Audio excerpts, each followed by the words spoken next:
weavers, iron smelters, and factory owners. In this module, we will learn about the story of the crafts and industries of India during the British rule by focusing on two industries, namely textiles and iron and steel.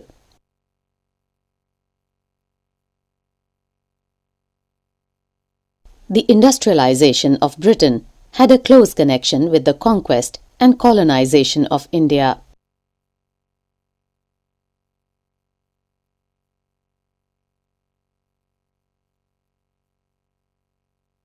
With the growth of industrial production, the British industrialists began to see India as a vast market for their industrial products.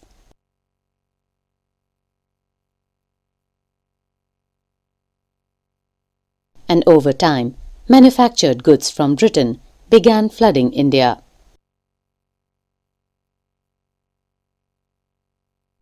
How did this affect the Indian crafts and industries? This is the question we will explore in these modules. Indian textiles and the world market.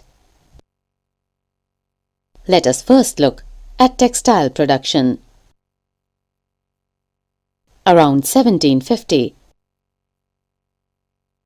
before the British conquered Bengal,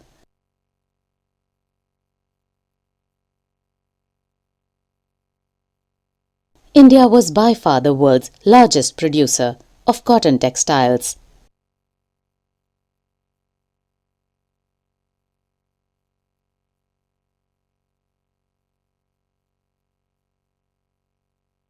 The Indian textiles had long been renowned, both for their fine quality and exquisite craftsmanship.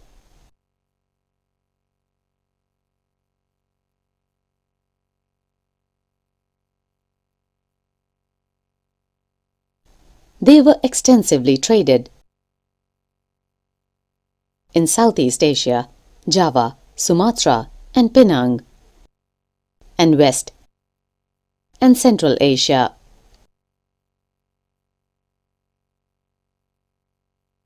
From the 16th century, European trading companies began buying Indian textiles for sale in Europe.